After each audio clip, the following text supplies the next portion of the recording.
Welcome to Two Bees in a Pod. I am Bilola. And I am B. Leonga, and this is a podcast about immigrant experiences in the U.S., sharing our perspectives on various topics, including straddling cultures, fitting in, staying connected, learning and unlearning the good, the bad, and the ugly.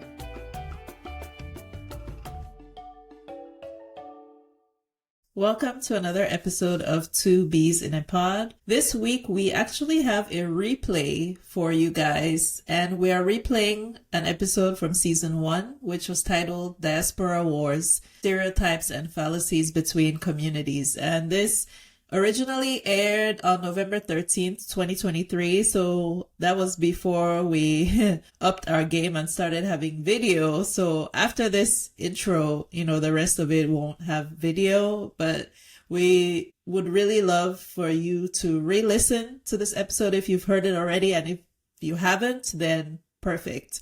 And the reason we wanted to replay this particular one is because Juneteenth, which is a very important Black American holiday, is coming up on the 19th of June. And we have some guests next week to talk about the significance of this holiday. So the reason why we're replaying this Diaspora Wars episode is because in that episode, we emphasize the need for us as African immigrants and honestly, even Africans at home to learn the history of the African American or Black American people. So we talk about, some negative stereotypes that both communities have about each other and the importance for education on both sides. Yeah, so honestly, it is a really good listen, and it is a great precursor to the conversation that we hope to have with our guest regarding Juneteenth. I think we agree that it's important as immigrants, particularly African immigrants living in the US, to be mindful and also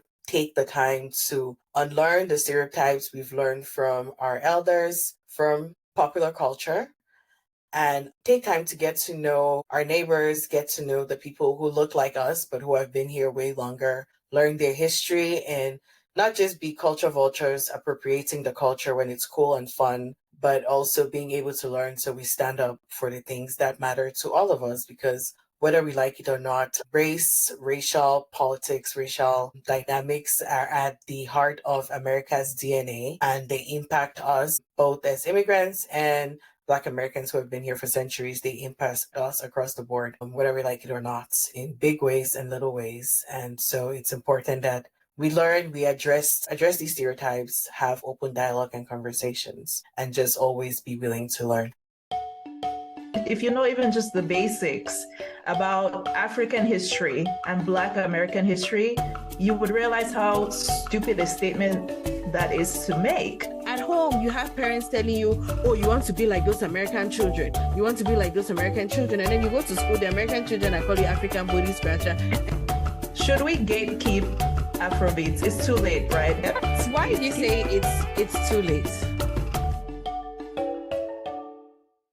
You are listening to Two Bees in a Pod, and I am Bilola. And I am B. Leonga, and this is a podcast about life as an immigrant in the U.S. from our points of view, discussing our perspectives on various topics, including straddling cultures, staying connected, fitting in, learning and unlearning the good, the bad, and the ugly. Today, our topic is Diaspora Wars. And if you're not sure what that is, just sit tight for a few minutes and we will get into it. But as usual, we'll start with an icebreaker. And the icebreaker today is, what is your favorite music genre? And you're not allowed to say Afrobeats because that's a given, or it should be. I don't know. I feel like there's so many, but we've talked about this before. So I'm going to stick to what I know. Makossa for me. Okay. So my favorite genre is definitely Afrobeats, but again, that should be a given. So after Afrobeats, Beyonce, and yes, she is a genre, okay? It's a genre. Not everybody can fit into the bad bitch genre. But yeah. No, I would say my favorite genre is whatever I'm listening to that day. But based off of what I come back to over and over again, I would say Makossa, definitely. And then I would maybe like Zouk or like the Caribbean, French Caribbean, Zouk Compa probably comes in second, and then maybe Afro beats. But I also like R&B. Like this year, I decided to go back into like, the Crying in the Rain, Professing Love, R&B. Um, that's Um, that's me. oh man, I really wish I liked Makosa as much as you do. I feel like a traitor. I mean, I'll listen to it, I'll enjoy it if it's on, but will I ever go and like intentionally put it on? I won't. Oh, I I I will. know. I will, and I Make will get. make me a playlist. Make me a playlist. Maybe I I'll will. I be have. I have inspired. some. Yes, definitely. No, like don't. We've talked about Makosa before, so don't Yeah, no, don't be like. my default is Afro beats, and then yeah, when I want to switch it up, I move over to Beyonce, and then I love female rap, so The Stallion, Cardi, Doja, even though she's been moving mad recently, so I haven't been listening to her stuff, but I really like the modern rap girlies, like they're killing it. So yeah, those would be my three genres, I would say. Something that scares me. I feel like I've listened, not that I've listened to all the music, right? I'm so content in the music that I like that I don't really seek out new music. And that is scary for me because I think of all the other people asking, something that was a common song and it's like, what's that? I feel like that's going to be me in like a year or two where I will have absolutely no idea Really? because I'm just very comfortable with what I like. Even with Afro beats. I'll listen to the ones that come out because they're like everywhere, Mm-hmm. but it's not me seeking it out. I finally know it took me, what, 3 years to differentiate Rema, Fireboy, Joe Boy. Jesus is Lord. Like I could not recognize them. I don't think I know what Oxlade looks like. I could not recognize if you put them all, I've just been looking, but now I know the difference. Very proud of Mila, myself for that. when you come to Houston and I take you to New Ice, you No, better be I singing know the along. songs. No, I Okay, know the I okay. know the I'm songs, just but saying. they're just not my go-to comfort music. That's what like I know what like if I'm having a day and something that would really make me happy, it's like I told you, Makosas, like 70s, 80s, like a lot of the older ones. That Yeah. is that's my happy place. Speaking of New Ice, so I went to vote yesterday. We had elections in Texas yesterday, and I went to vote. And we're voting for mayor of Houston, right? So you're reading, I did this before going, obviously, you're reading Yeah. like the biography of the candidates and like what they stand on and like what they say they'll do right away when they get into office. And one of the candidates said his first thing that he will do is to shut down after hours clubs. Bilola, the way I scrolled past that man, I said, it's not possible. I said, you will lose this election in Jesus' name because what do you mean? He doesn't have What do joy you in his mean? life. But what's his Can you problem? imagine? What's his Why is it problem? A hater. Oh my God. The way I scrolled past him, I said, this was a it cannot mayor be. candidate, not a city council? Yes, Okay. mayoral. I said, you're mad. I couldn't believe my eyes. I'm super fascinated. I'm very interested in the Houston mayoral race, but Anyway, well, I've gone off on a tangent. So, getting into the main topic of discussion, right? Diaspora wars. If you're not familiar with what that is, it is this weird vitriolic online phenomenon where Black Americans get into this war, this back and forth with Africans. They could be, African immigrants in the US or UK or Africans back at home, or sometimes it involves the Caribbean community as well. But it's always, Black Americans on one side and then Africans, or Africans and Caribbeans on the other side. And it's basically just this back and forth of people hurling insults at each other based on these very, very negative stereotypes that we hold about each other. Yeah, it gets really, really ugly. I hate it. I hate it. And I'm really sick and tired of it happening like every 2 business days. There's always some nonsense about Mm-hmm. it's usually not it doesn't hold any doesn't have any value.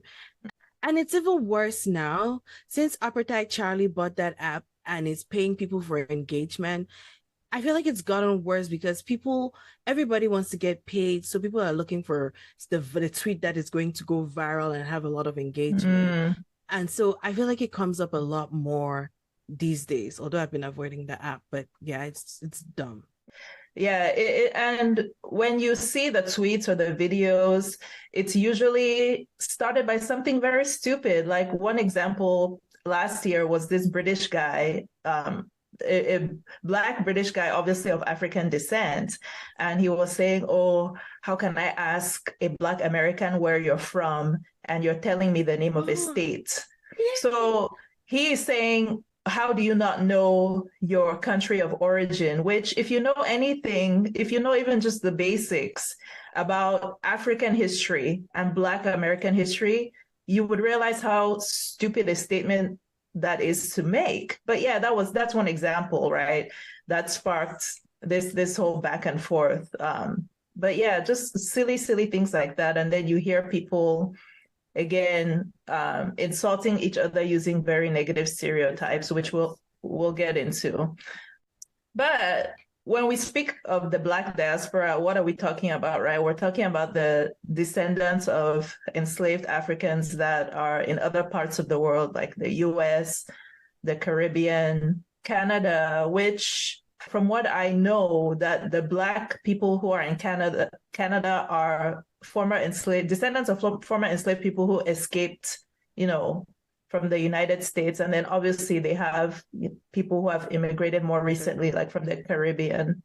But when we were talking about this last time, you made the point that we never see the Black Canadians getting involved in this. That's true. They I don't know. They don't seem to. I've never seen a targeted, these are Black Canadians getting into any. They just seem to be above the fray of it all. Mm-hmm. They never seem to get involved with the mess. They have more sense than the rest of us. Always find Africans, mostly West Africans and English-speaking Africans. Francophone Africans fight among themselves. English-speaking Africans, so the West African collective, and then South Africa. East Africans don't really get into it. Also, they're another one where I see them. No, in my comments, because I've made videos calling out this behavior from Africans, right? And that video that I told you about of the British guy basically, making that stupid statement about Black Americans not knowing their ancestry. I made a couple of videos responding, and there were some East Africans, like in my comments, being ignorant. So yeah, they get involved too, no doubt, they do. So when we were researching this topic, we came across a lot of news articles, information that showed that the Black liberation struggle in the US, this is building up to the Civil Rights Act, it really mirrored the independence struggle of African nations, right? And there was a collaboration, in a sense. There was a sense of solidarity, right? Yes. Between them. Between the two. It's like they recognize the value in working together and seeing that the struggles essentially mirrored each other, because at the dawn of the 1960s, that's when we saw, a lot of African countries getting their independence, like starting with Ghana in 1956, I believe, 56 or 59. 57. 50. I knew it's March 6th, but I can't remember the year. So, in 57 with Ghana, then Nigeria and part of Cameroon in 60, 61, and which is also mirroring the civil rights movement here in the 1960s with the passage of the Civil Rights Act in 64. So there was collaboration, and before that, I would say, where the world was opening and people were going, you had people like Kwame Nkrumah and James Aggrey, who came to the US for school. And so I'm sure there was that interaction where they were learning from each other and they were working together, because Kwame Nkrumah, for instance, attended Lincoln University in Pennsylvania, which is an HBCU. and he was also a member of Phi Beta Sigma Incorporated. So you can tell, like, he did not just go to school, he got into the culture, and there was this working relationship amongst both parties, which is super fascinating because this is before cell phones. They were still using telegrams. Right. There were no computers, and they can make it work. Now we have technology. All our own we want to do today is fight and insult each other. But that's why I feel like the diaspora wars and these negative perceptions that we have of each other, I think it's a modern phenomenon, right? Well, maybe back then, obviously, they didn't have the levels of immigration that we have today, right? So they did not have that African population, here in the US, the Caribbean population. But I do feel like it is a modern phenomenon, this antagonism that you find between Black Americans and African immigrants and Caribbean immigrants, and even, the people back at home, they have negative perceptions of each other. Of course, this is a generalization, doesn't apply to everybody, but there are definitely negative stereotypes on either side. Sure. And I think, what is crazy is the fact that it's like, in a sense, where the more technology we got, it did not, there was like a net negative effect, because a lot of the stereotypes come from media, the media portrayal of both sides, right? The way Africa is portrayed in the media. I don't know, remember those commercials that would come up when channels were closing, like back in the day, and it's like, 1-800 feed a child. They'll have like these wretched, like emaciated children with flies, and they're asking you to feed, and that's all people saw. And then on the other side, it's like growing up, maybe you only saw movies where they're only showing you the inner, people in the urban areas, in the inner city, and every single negative, portrayal that they could come up with in 90 minutes. And so when you put that, it's like you want to say they didn't have those distractions. They were fixated. They had goals, and they did not have the distraction of media and other things. And so it was less noise. Yeah, I agree. But I also think there's an aspect that is generational, right? Because one thing I hear from, for example, Caribbean people whose parents were immigrants, right? That they would say, like people of our generation, they would say how their parents used to tell them, don't be like the Black Americans. They used to caution them against hanging out with Black Americans. So it's also that aspect where the older generation has these negative stereotypes, at least for the people who are born here. Like their parents are feeding them these negative stereotypes, and it extends outside of Black people. You hear Asian people saying the same thing, that their parents cautioned them against hanging out with Black people because they were criminals and they will do this and do that. Same with Latina Americans. So I think part of it is generational. But yeah, I definitely agree with you that those men in the 60s, they had their priorities in order, right? Not like us. When you just said that, I've also thought about, I would be curious to see what the difference in perception would be from parents or, immigrants who came in the 60s or 50s even, right? And immigrants who came in the 70s and 80s, because 70s and 80s, we also have to remember that right after civil rights, we move into the 70s where it's like post-Vietnam War, and we move into like the crack cocaine era of the 70s and 80s with heroin. And so, which really, really affected the Black community. And so I wonder what the perception of like the people who immigrated before that and the people who came and that was their first introduction to the Black community. Yeah, that's a good point, right? And in the 90s with Bill Clinton's presidency and how he really predators. Yeah, enforced some laws that discriminated, against Black people in their impacts, right? In terms of like the jail terms that people were receiving for drug, crimes and things like that. So yeah, I agree that there's probably a difference in perception as you go from the 60s to the 90s and the 2000s. So what are some of these negative stereotypes, right? We've already talked about the media portrayal of Africans being, poor, living in mud huts, which we've talked about this before, I want us to combat or to disabuse ourselves of this need to come back and say, oh no, look at us, we have cities, and we'll show somebody a picture of Lagos, or we'll show somebody a picture of Addis to say, oh no, all of us don't live in mud huts in the village. But what's wrong with living in a mud hut in the village? Nothing. And especially when you think about the engineering, and the HVAC, system thinking that goes into it. Like those things, they exist for a reason.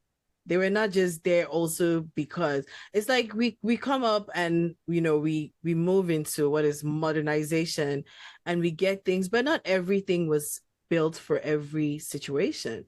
Because every climate. Mud huts, which are common in the grassland area of of Cameroon, like in Bamenda and in the Western Province, they maintain heat, which it gets really cold at night, especially during Hamatan, it would get cold. And then during the day, so it's fit for purpose in a way that raffia or another material will not work. But like we can accept our whole selves, like, yes, we have rural areas and yes, we have urban areas, and there's nothing wrong with that. Yeah, because you'll see these videos, and I get the intention behind it is good, right? These videos where somebody will say, this is the Africa they don't show. And then they'll show these, drone footage, like I said, of Lagos, of Addis, of, these huge modern cities. And yeah, it's okay. We're educating people, right? That, Africa is not a monolith in any sense, right? But why do we feel that strong need to say, hey, look at us, we're also using modern Western architecture, we have modern, like it's okay, like there are places that are dusty, thatch roof mud huts, like that is our native architecture, it's our native culture, like we don't need to defend it to anybody. I think it's, human nature to be defensive, especially if you feel like where you're from is seen as less than. And so there's a need to jump up and say, hey, look, I also have this, I also have that. But I think if you're comfortable and secure and like, okay, yeah, we do have that, but we also have this, then it's fine and there's balance. Because I think it's also fair to show people a realistic portrayal of what it's like. Like, I grew up in Douala, please. If I see any of those nonsense videos that you are taking with a drone, let's be for real. Go and take your video in Rompoint Daido or Village or Ferouge Besenge. Like, let's not be acting, because somebody will go to Douala now be expecting sanity. Nah. To move in Douala, you need madness to match the madness in Douala. If not, you're not going to survive. I totally agree. And we need to stop, like the West is not the standard, right? Western architecture is not the standard. Western technology is not the standard. Western education is not the standard. So when we come back with those defenses and we're showing them, oh, look at our cities, we are basically agreeing that is the standard that we're saying, oh, look, we've met your standard. No, fuck your standard, right? But yeah, back to the stereotypes. That is a stereotype that is a result of media portrayal. And then on the other hand, negative stereotypes about Black Americans, we've talked about, like, criminals. You also have the stereotype of being undereducated, not lazy, not accomplished, using social safety nets, right. welfare. That what is it? The archetype of the welfare queen. Is a Black woman, which is stupid, because just if you look by population, by raw numbers, there are more white people on social assistance and government assistance than Black people. So if we're just looking at numbers, your welfare queen should be a white woman. But so that is another negative stereotype. But one big issue that I have, again, it's negative on both sides, but one big issue that I have particularly with the stereotype that African Americans or Black Americans are undereducated or they're not accomplished or, they don't work hard, especially when it comes from Africans who have immigrated to the US, is that you are comparing yourself, as we have talked about. If you came here, particularly as a student, you're privileged, right? You are privileged compared to the population of, let's say, Cameroon. You're privileged compared to the general population of your country, that you had access to come to the US, and you're comparing yourself and your peers to the whole population of Black Americans. Like, how do you not see how that is? It's not an equal comparison, right? It's foolish. There's so many levels, because it's, like sometimes when they get into diasporas, they're like, go back to your country. And I don't take offense to that, because if our countries were working, will we be here? No. So we've come here and no, for real though, like if our countries were working, where I could be buying my soya and eating ekwang every day, why would I be here when there's winter and it gets dark at 4 p.m.? Why would I do that? And so when people even say go back to your country, I'm like, you know what? It's not your fault. It's our leaders. Because honestly, if our countries worked, would we come here in as many like huge droves as we do? Everybody's looking for the best opportunity. And so when we talk about, stereotypes like lazy or don't take advantage of the opportunities, people don't take into account, like you're looking at a slice, like a moment in time, where you're not looking at the history of like, how did we get here? What happened before? What was the precursor to getting into this kind of situation? I would say I remember as a freshman in college, I always felt like the Black girls in class, the African American girls, were, I'm going to say, like, they were just on edge. They were on edge. Like, if a teacher mispronounced their name, for instance, the way they would correct them was just, they were on edge. But when I look at it now, it's just, they might have lived through a lifetime of people, microaggressions, people not pronouncing their names properly, people doing that, where I did not have the burden. I was coming here like, I'm just from Cameroon, and I don't have that burden of, if somebody said something to me, was there a racial undertone? And then even at home, where, your grandparents have grown up in Jim Crow as sharecroppers probably, and all of that history and trauma is passed down to you. And so there's always like that need, like, I'm about to get bucked, like, don't disrespect me. I don't have that. And so I'm looking at it, as a newcomer, like, oh, why are they always angry? Without having the context and the history for that. Yeah.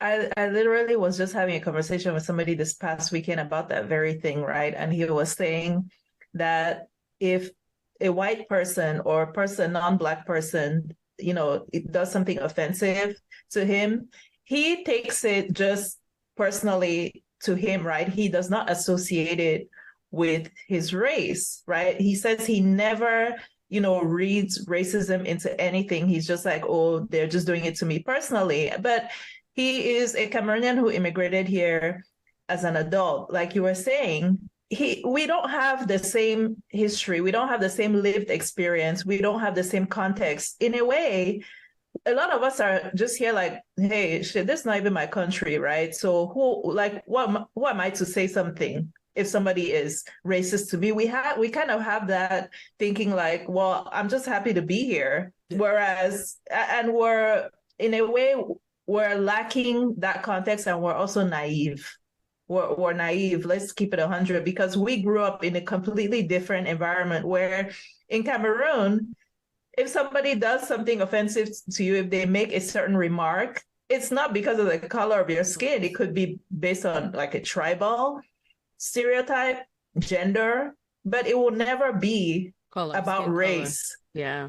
Exactly. So we don't have the same context. So again, it's frustrating when people say things like, they always make everything about race, because honestly, most things are about race. Like when you read the history of this country, even the most innocuous thing that you would never, ever put two and two together. Listen, I read an article, I can't remember, I'll have to find it maybe to share. The zip code where you were born in can determine your future outcome in life just by virtue of the zip code you're born and raised in. Where, because if you think about it, where you raised, what is the school? When we were moving, we were going around with a realtor, and she was like, well, you could live here, which is a good place to live, but the school system is horrible. Or you could go here where it's a good neighborhood, it's more expensive, but you're going to have really good schools. So it's just like two different zip codes, but you end up with like completely different outcomes just off of that one thing. And so people don't take that into account. But I also want to say that for a lot of African immigrants, like first generation American immigrant children, they like, especially those in the 90s, they would always tell you that they were called, African booty scratcher and monkey sounds. I'm not making excuses for anything. Kids are mean globally. We grew up in Cameroon. We know the kind of insults that we know the kind of insults that were, thrown at each other. And I'm not making excuses, because there's definitely a lot of ignorance in the whole African booty scratcher. I cannot speak to it. I don't even know. But I would think that as an immigrant child, or like even more of them are like third culture kids, right? Because they're straddling two cultures. You go home, you're eating rice and stew, egusi, eru, okra. And then you come to school, your friends are like, oh, they're going to McDonald's. McDonald's is a treat in your house. Because when you ask for McDonald's, they'll tell you that there's rice at home. Or you're cooking food. A simple thing where with my daughter, I remember sending her to daycare, and like sometimes when I'm cooking, I make beans, and to me, your beans is not done without country onion, which is a spice from Cameroon, and crayfish, right, which is dried. Crayfish is like crawfish dried. It's a shellfish, which is dried and ground, and it adds like a nice, umami flavor, but it also has a very pungent aroma, which I think is an acquired thing. And so I'm mindful when I'm cooking, from as far back as daycare to if I was going to cook beans and like, hey, maybe she can take dodo and beans to school or something like that, I would not put crayfish. I would take out some and not put crayfish. So imagine where your immigrant mother was just trying to get by and put stockfish in your lunch. Yeah. No, I can empathize. I don't know, for some reason that African booty scratcher, that thing makes me laugh so hard. But that's because now I'm an adult, right? If somebody says that to me as an adult, I would laugh because it's hilarious and it's dumb. But for a child who, again, you're feeling you othered. Want to fit in. You just want to fit in. You're not trying to stand out. And then again, we know what like immigrants are, like immigrant families. There's Black Diaspora, so you're trying to stretch your dollar, right? A lot of African kids will tell you their parents shop for shoes at Payless. They were teased at school because how are you going to convince somebody that they should buy you $100 Jordans or Nike or whatever when they are calling from Cameroon every day, money for this, money for that? Not to say everybody's selling, but the average immigrant is probably supporting family back home in one way or another. They're not going to spend that type of money. And so there were just so many ways that they could get teased. And so I can empathize that as a child where you just wanted to belong. And especially where you feel like you don't belong anywhere, because at home you have parents telling you, oh, you want to be like those American children. You want to be like those American children. And then you go to school, the American children are calling you African booty scratcher. And you're just there, you're floating. You're floating and nobody see, like you go home to visit your cousins and they're calling you American. You think that you're using your best accent that you heard your parents using with their friends at the parties, and they're laughing at you. Oh my gosh. You reminded me of something. My stepbrother, when he was born and raised in America, the first time his mom, she's from Banso, to the village, he said he still tells the story to this day. It's like the kids in the village just calling him American boy.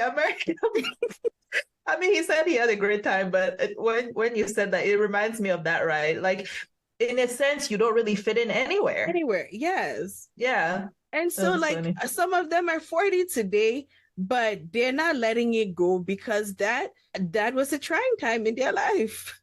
No, I hear it, and I hope that that's not going on for the kids today, right? I hope I that hope not. Gen Z and Gen Alpha are more woke. They are more aware. Obviously, they have access to a lot more technology and information. So hopefully, they're more welcoming to the children of immigrants, first, second generation. I think Yeah. depending on where you are, but by and large, Rema is on the radio everywhere. So Mm-hmm. it's cool again to be African. Like Davido's, performed at the World Cup final. So True. Africans are represented on a global stage for things other than academics, maybe the cool things. Right. So hopefully the perception is different, but I'm sure there are pockets of places where it don't matter. For that. So the basis of this, these negative stereotypes is a lack of education, right? Americans in general, they're not taught basic African history. And that goes for Black Americans as well. So there are a lot of things that even today with the internet, like if the person has not intentionally sought out that information, there's a lot of just ignorance and then also misinformation about African history. I'll give you an example.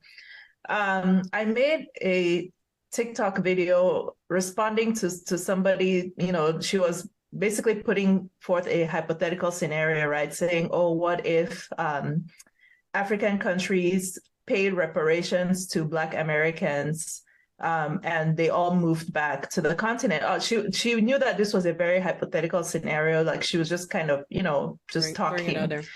Yeah. And I made a video in response and somebody was in my comments arguing back and forth with me and other, commenters saying basically that African countries benefited financially from the transatlantic slave trade. And so they, in a way, they do owe reparations to Black Americans. And I was trying to explain to her that at the time of the transatlantic slave trade, the countries as they exist today did not exist. They were not countries. That's the first thing. And the second thing is that you are looking at it from the perspective of the enslaved people who were taken, right?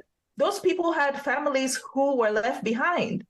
They had communities who lost a significant, segment of their population. And I was trying to explain to her that, okay, if we look at Cameroon, for example, the Douala kings were the ones transacting with the slave traders, right? Yeah. They were bringing people from the interior. They were bringing people from the interior, for example. Those people, let's just say from Bamenda, those people today, the Douala people and the Bamenda people are all Cameroonians. So when Cameroon is paying the reparations now, who are they paying it to? Because the people from Bamenda lost members of their community. They lost family members. Yeah. But the Douala people supposedly benefited financially, but we're all one country now. So who is going to pay the reparations to who? And she was not getting it. I don't know if she was not getting it, or how when people, you're crying. Make up their minds. You just don't want to admit that you're wrong. But that kind of demonstrated to me that there's a gap. There's a gap in the knowledge, right? Because what do you mean? To your point on education, on both sides, because history, we were learning about, well, we did some of the Scramble for Africa, but we learned about the Franco-Prussian War and Franz Ferdinand and the Austro-Hungarian War, all these other things that have no relevance to my life today because I still haven't been. And where is Prussia? See, when I tell you that the way that our history classes emphasized European history over African history, why was I learning that much detail about the Crimean War? That was I don't know if you guys used to do this, but speckle, where you would try to guess speculate. Yeah, you would try to guess what essay question they're gonna ask you on the exam, and the Crimean War was always like a high speckle. But yeah, it just goes to show the kind of emphasis. Like, what? Yeah, it's okay to know like general information about when it happened, maybe the consequences and the causes, but we did not get that same emphasis on African history, right? Like things like the Mau Mau rebellion. Like we were not learning that much detail about our own movements. Even the way that it was taught, I know someone whose mother, her father is Cameroonian, her mother is American.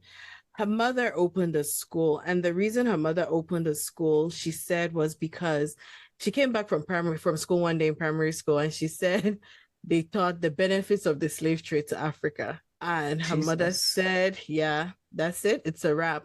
But even when we were learning Cameroon history, there were things we laughed about because they were funny, right? They were like funny. Maybe we did not, as teenagers, we're laughing. They were talking about like Bangwa potters, how the Bangwa head and back were really good. They were strong. And so they made them. Are you serious? Yes. I remember that because when we had maybe one person in my class on Bangwa, when he wanted to shut up, Peter, you Bangwa back and shoulder. Yeah. But we were taught these things and we just took it as, yeah, that's what it was. That, you know, the Bangwas were like this, or they would teach you that when Zingra went to Bafut, they said people were working. Zingraf was a German, I'll say colonizer, because I can't remember his exact role. But he was supervising the German plantations in Cameroon, and they said he left his glasses on a tree. And they said he had 4 eyes. Like they referred to people who had glasses at 4 eyes. So they said he left 2 of his eyes on the tree, and people worked overnight and died because they thought he left it to supervise. And they taught us these things, but it was just like, I don't know, it was very, nobody saw the irony in it, right? And yeah, I would say that the curriculum should be redesigned with emphasis on African history. But given like there's so much to be learned, it's like, how do you pick what is most important? Because we did some of it. We did some African history, but not too much. I like to brag that it appears that my school did better than most other schools based on when I ask people questions like, you didn't do that? Like, you don't know what Rhodesia was, like Northern Rhodesia and Southern Rhodesia and some of that stuff. But I think also that I like to read random stuff.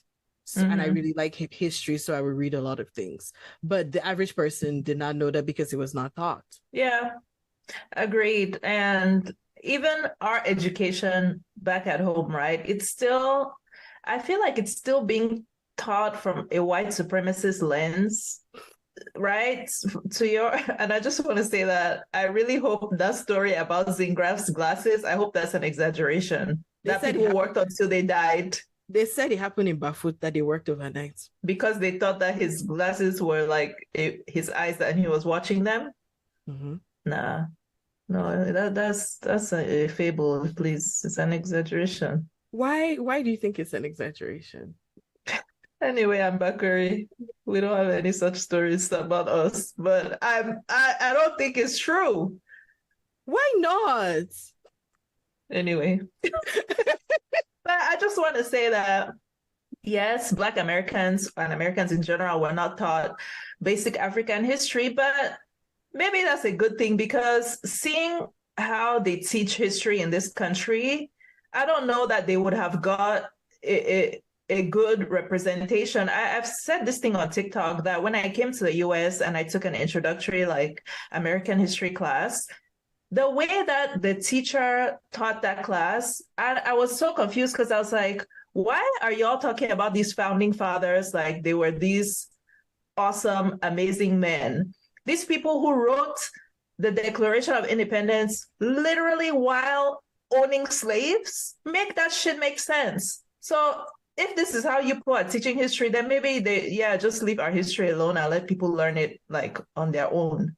There are people who, depending on who you ask, there are people who try to rationalize it, right? That's because they only look at, they were escaping persecution and rules in England and they came here and built this nation from scratch, even though it had people who lived here already. Hello. But when you read into it and you look at like George Washington, for instance, and Thomas Jefferson, oh, those men were they were devious because George Washington, when he became president, if you lived, I think like as an enslaved person, if you lived in DC for a certain amount of time, you got your freedom. And what George Washington would do was send his enslaved people, he would swap them out every couple of months so that they never got they never made the time allowance. They'll send them back to Virginia, and every time you went back to Virginia, you started your counter reset. So it's like he was intentionally making sure that they were never free. I think his wife Martha's personal concierge, handmaid, enslaved person, they had an agreement that this was what they were going to do, and she reneged because she was constantly doing that. I think the lady ended up running away. As for Thomas Jefferson, he was, raping, keeping them in windowless places, and enslaving even his own offspring. That's what I'm saying. It's like, what? Why do y'all look up to these men? I don't get it. And I know it's not all Americans, right? Definitely there are people who are like, man, fuck these, people. But generally, they are seen to be these admirable, leaders. And I'm like, nah, they're not. I'm sorry. And like you said, they didn't found shit. There were people living here when they got here. Like they did not found this nation, and they didn't build it either. Enslaved people build what we know today as America. Let's get that straight. You okay, just I'm said done. on Indigenous Peoples Day, we were out and my daughter picked up a flag and said, "I'm Christopher Columbus. I colonized this land." And smell. There were so many ironies. One, we're the only people of color in that setting.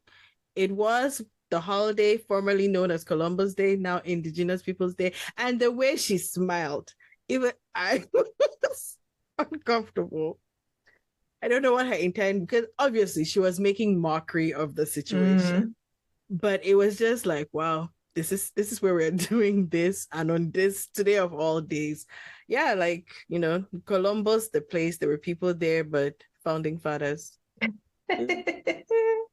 But yeah, there's a lack of education on both sides. And obviously now the world is a more open place, but still people need to really be intentional in their education. I'll speak for myself. Like I said, I had to take a basic American history class, but most of what I know about Jim Crow, about the civil rights movement, about the inequalities that exist, about the reason why America is the way it is today in terms of racial inequality are things that I had to intentionally learn myself.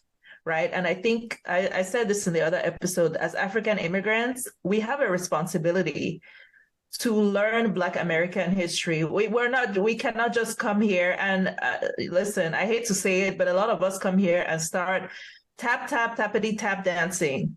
And this is part of the diaspora wars, right? Where we're trying to prove that we're better. Oh, look at us. We're better than the Black Americans. We're more hardworking. We're not like them. Yeah, we're not. We speak good English. We work hard. We're educated. Like, get out of here, man. Stop the tap dancing. Like, we really need to be intentional and educate ourselves, because obviously we didn't learn it at home. Yeah, we didn't learn it in college. It was not a requirement unless you were, a history major.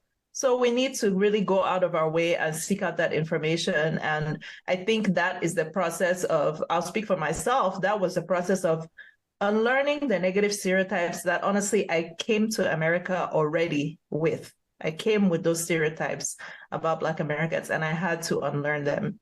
Yeah, and we also need to learn our own cultures, because unfortunately we come from a word of mouth, oral history tradition, where we might not even know our histories beyond what starts at colonization. And so it's hard to educate people about who we are as a people without even having that knowledge to be able to share with others. But there really is a lot of history, and be mindful about the ways that history can be rewritten, because this is a sidebar.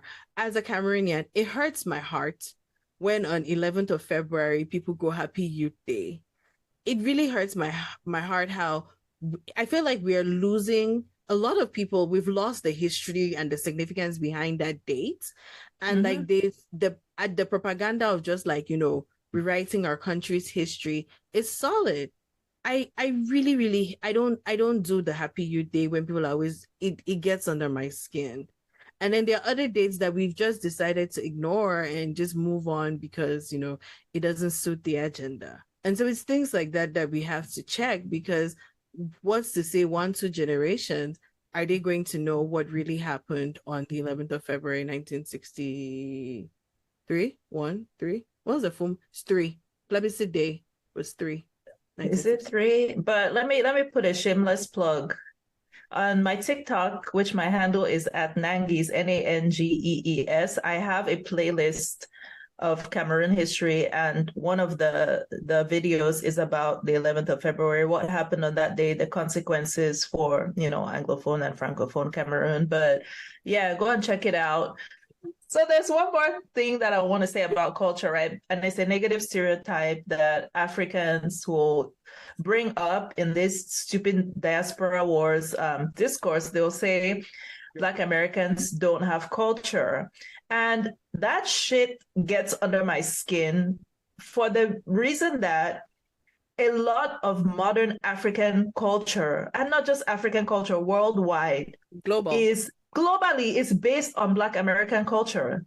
Black American culture is the trend-setting culture globally. And for you as an African to open your mouth and say Black Americans don't have culture, while the way that you dress, the way that you do your hair, your makeup, the Afro beats that you listen to, all of that is inspired by Black American culture. It's a really, really ignorant thing to say, and it irritates you. I think that is the number one comment that, Africans bring up in this diaspora war that really, really I cannot stand. And my big thing with this whole culture is like, what is culture? Because if you consider that Black Americans in the US and in the Caribbean were snatched from their homelands, no, it's not like they say, hey, tomorrow, guys, we're getting on the ship, guys, we're going abroad. Bring all your artifacts, everything you want to take with you. bring your food and, bring your snacks, whatever you like. And you're going on this trip. Like, they were snatched. You think of the resilience of the fact that they brought rice, for instance. They brought seeds that they planted, recipes and things that have evolved. Like, culture is dynamic. Culture is whatever you make it. Because even as immigrants, there's immigrant culture that is very specific to immigrants that the people wherever you're from originally may not relate to. And so Black Americans have adapted, they have their own culture. Their dress is their culture. Like, whatever the popular cool way to dress, but that is part of the culture. You cannot tell people that, oh, that's not. I remember growing up in Cameroon and I would see Jet magazines and Ebony, and I would see, HBCU graduations and they had the kente stoles. That's culture. I was in Cameroon and yes, I know kente is from Ghana, but when it comes to a kente stole in your graduation robe, that's Black American culture. It's not Ghanaian culture at this point. That's Black American culture. And language. Let's talk about language. So in one of those my videos, again, I'm fighting back and forth with Africans who are making these ignorant comments about Black Americans. And I just stopped and I started asking every single one of them, hey, this thing that you just wrote, y'all, or they'll say, oh, it's the this for me. I just stopped and that was all I was commenting. I said, hey, where did you get that? Where did you get that colloquialism that you're using? It's giving. Who taught you this? It's giving. Who taught you this language that you are using? And it is so ironic to me. And if we look, like I said, Afrobeats, let's look at right from the old school P-Square videos, D'banj, the baggy jeans, the white singlets, the hats, the chain, the flashy cars, the video vixens. It's all we know where it's from. Shout out to Congolese for their originality. But We know that is all inspired by Black American culture. And the last thing I'll say about this is that enslaved people who were brought to the Americas, some of them were taken also to the Caribbean. An African person who is insulting Black Americans that they don't have culture, they will never say that same thing to a Jamaican, yes, never. Haitian. True. But those people are all descendants of slaves who were taken from Africa at the same time. So why do you think Jamaicans have culture, but Black Americans don't have culture? Are they not all descendants of enslaved people? Or, something that you just said, I want to say something controversial. So you know how like enslaved people who are also taken to Latin America, South America, Brazil, Cuba, where you have like Yoruba culture practice with, Orisha culture practice outside of Nigeria, where most Yoruba people are today. And nobody goes to them to say, oh, that's not, it's not culture. It does not exist in the same way that it is in Nigeria with the Yoruba people. Sometimes, I want to be controversial. I'm not trying to be controversial, but I've said that I would even go as far as to say, with no proof whatsoever, that the people in the diaspora who have held on to these traditions have probably held on to it in its most unadulterated form, because for them is the only connection that they had to their motherland or where they were taken from, where if you're growing up, that's the dominant culture, you're infusing it with Christianity and other things, and you're watering it down in a way that you don't pay attention to because you just feel like it's there. It's just the thing, where this person is practicing that outside of the dominant culture, and it's passed down, and like, this is the thing that we brought when they brought us here, and we're going to hold on to it because that's our connection. But nobody's going to dismiss that. Like you, I have no evidence to support that, but I would tend to believe that that's the case. It makes sense, right? It does make sense. But I just don't even understand why people find the need to dictate what counts as culture and what is not culture, because there are bits of our culture that we might not agree with or we don't want, and culture evolves. But you don't get to come and somebody has developed things for whatever reason, like Kwanzaa. You don't understand it. You've never seen it until now. That does not make it any less of what it is to the people who value it. I've heard people talk about like, those names, or like some of the names. And I say, think about if you were snatched from your country and you're trying to find a name that you think sounds, it might not make sense to you, but let people do things. They are not hurting you. Don't diminish somebody's thing because it doesn't fit the box of what you think that it's supposed to look like. I had a conversation like this with one of my Black American friends, and she was kind of saying, oh, her middle name, her parents gave her a middle name that was, they made it up, right? And she was like kind of expressing the fact that she was kind of embarrassed about the name. But I was asking her like, but to me, that is a very powerful thing for, again, descendants of enslaved people, because what was the alternative that they would have given you? An English name, right?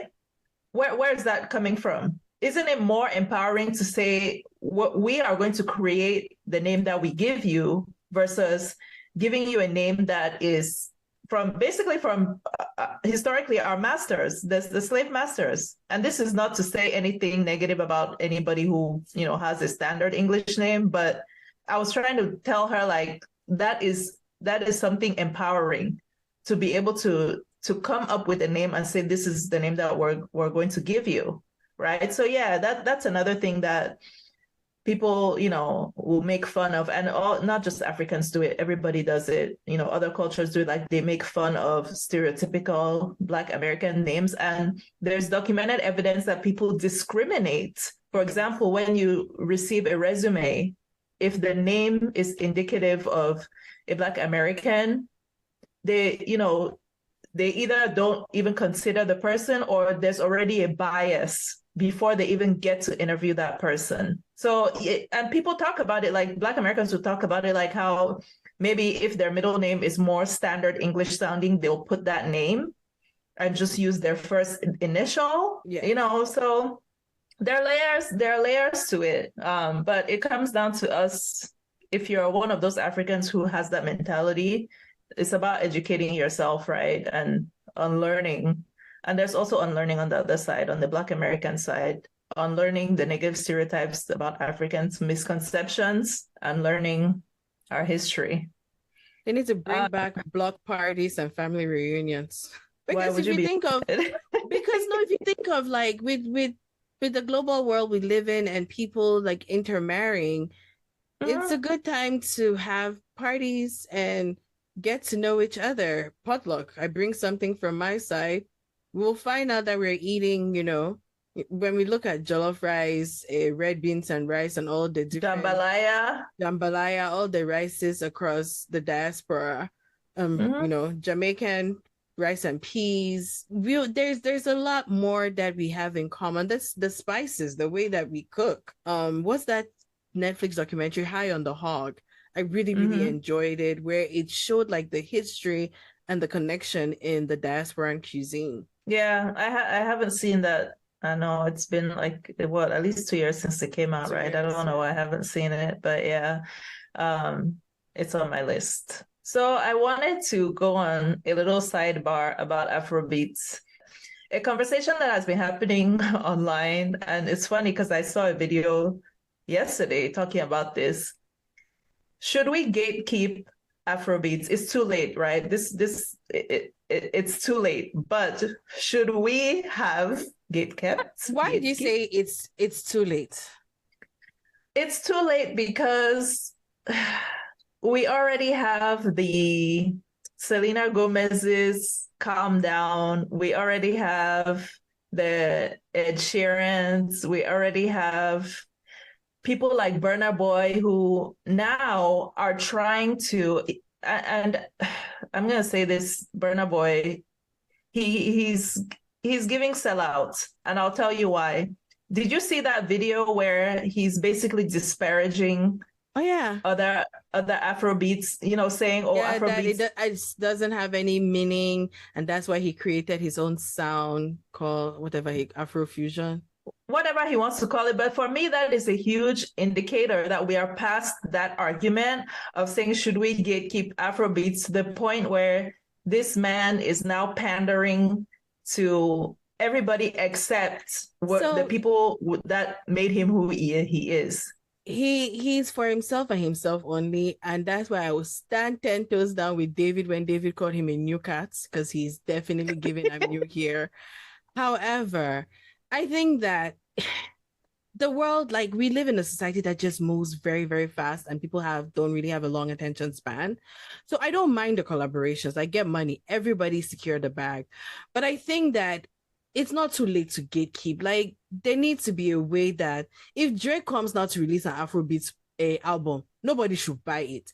It should be in a way that you can have, there's a sound, right, that is associated the way reggaeton, maybe in the early 2000s, and dance hall, where it's like, okay, we can do the collabs. Like back in the day, they were like Beanie Man and X Person collabs.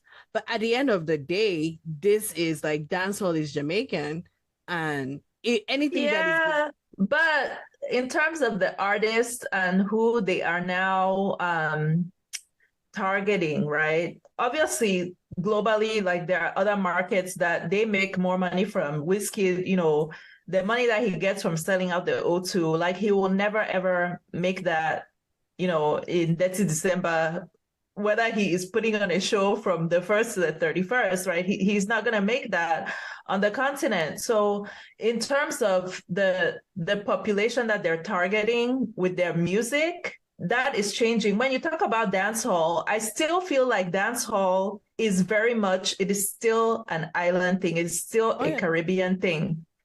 Jamaican. Yes. And they're making music for those people. Oh, yeah. But I feel like we're getting to a point where Afrobeats artists might not be making music for the West Africans anymore. Yes, because so I think last year Lil Wizkid had a concert in Lagos, and everybody was pleased. He should not play that his Made in Lagos album. Was it more love, less ego? They said they don't want it. They want Oju Elegba Wizkid. And so to your point, like, yes, you're an artist, your sound evolves, but once your sound, if your evolution is you abandoning the people who got you to this point, then problem. However, I don't mind the collaborations because collaborations get you more ears. I'll say, for instance, like Yemi Alade, by and large, she's not very popular in her home country, but those few years of French education have done wonders for her because she's super popular in Francophone Africa. I didn't know that. It's very popular. She, like, you don't really see her doing shows, but if you go on Instagram, she's doing shows around the Francophone countries. And so it's like collaborate, get access to different markets. Who knows? You might end up, finding out that you perform better in a different market. But I think that it's imperative, like, yeah, we keep some part of like authenticity and the sound that is always like I said, because Drake likes to move around and take different ideas. Vulture. The day that he releases his Afrobeat album, we're going to have a come to Jesus moment. Because... but yeah, like that Burna Boy for me, like he's too far gone, like he's lost, right? And I'm gonna be honest, who I see him becoming? I see him becoming a Kanye West. No. Okay, but you already knew because you see it. I see Burna Boy becoming a Kanye West to the point where he starts speaking disparagingly about Black people, about African people. He's on the way there. That. No. I mean, on a wider scale, not just about like Afrobeats music. I mean, I see him like the way Kanye West was aligning with Trump. I see Burna Boy doing something parallel to that, the way he's going. He was late for his show in Lagos last year and told her that they should be grateful for him being there. It was not a free concert. It was not. It was not. No, he's on the way. So he's on the way there. He's for himself, and people would say that there's some amount of delusions of grandeur to get to that level because he hyperfixates, and when they put his name on that Coachella thing in small print and he shouted, it's like that was the gas he needed to fire up the car and get to this point because, respect is a thing. But it doesn't appear that he operates from the mindset in a way that I saw that they recently had the Trace Music Awards in Rwanda. And the way that some of our countrymen, everybody took their mixtape, for the person they want to collaborate with. And the way that David was, hanging out with people and talking to artists from different countries, the running joke on the internet is people know better than to try with him because, he can take like, what is this? And take your thing and step on it. Like, why are you disturbing me? So it's like the way that David focuses on pulling up other people, it doesn't seem to be in his own vocabulary. It's all about him, me, myself, and I. Burna Boy, right? Yeah. But yeah, you don't need to be that way to be great because look at Wizkid and David, to your point. Like, have you ever heard Davido trying to his quote unquote American accent he's trying to rap? Listen, that boy is a Niger boy through and through. Like, but he's authentic. He went to boarding school in Alabama. He was born there. But he ain't trying to be, you know. The accent be fighting back. Oh man, I saw him when he came to Houston, and man, let me tell you, he puts on a show. The energy. The city of Houston gave him like some like special award, like some official. They be giving those things to everybody. Hey, don't downplay David's achievement, please. Some city official came on stage. Houston, do you know how many people have the kids at city of Houston? They'll just be giving. But official came on stage and gave it to him. I think also as an artist, it's very important to see your artistry. It's like the people that you've pulled up that came up behind you, because it can't just be for you now. Even way back in the day with Petit Pays, for instance, I always tell people, like the Makossa lover that I am, there's a sound that is almost unique where artists that came up in Petit Pays' band, I don't know if you know, his band was called Les Sans Visa. because he went to France back in the day and he got deported because he didn't have papers. And so he named his band Les Sans Visa. And so there are artists that came up in history like Sami Diko, Serge Jor, and there's a sound. If you listen, you can tell. But it's like to show that he didn't just do it for himself. There are other people who benefited from his success. If you look at Dombolo in Democratic Republic of Congo with Kofi Olomide, Papa Wemba, you can see the artists that came up through their bands and became what's his name? Fali Ipupa came up in, I think, Kofi Olomide's band. And so when you look at Davido, you can see all the artists, the collaborations he's done. You look at Olamide, look at Don Jazzy, the artists that they're developing. Yeah, I think Don Jazzy is the, like, when you think about bringing people up, like, that man has done a lot for the Nigerian music industry. Don Jazzy and Olamide, yeah. Yeah. But yeah, you know, they do the work. It's important to be able, like, for a growing ecosystem. When you eat alone, what happens after that? You're there, you're full. Not what happens after that. When you eat alone, you shit alone. So, and that's why I always respect the artists that are working, and you can see that they're trying, the lessons learned, they're pulling up somebody, because, your light, you don't, as a candle, you're not going to lose any light if they light another candle from you. So I know that the Afrobeats conversation was really just a major sidebar, a strange tangent, but I hope you guys enjoyed the discussion. We would love to hear your opinions on the diaspora wars, on, this Afrobeats discussion that we've had. You can DM us, follow us on Instagram at 2bspod. Thank you for everybody who has engaged with us so far. And listen, you don't need to comment from your burner account. We'll not beat you. You can use your real account and interact with us on Instagram. So I just want to put that disclaimer. We'll not beat you. I won't. I don't know if Bilal will, but I will not. I mean, if you have anything to say it with your chest now. Why are you hiding behind your burner? But I think also, like, to wrap this up, I think that it's important for first generation, second generation, and just all of us as immigrants to learn and find a place in society that is authentic.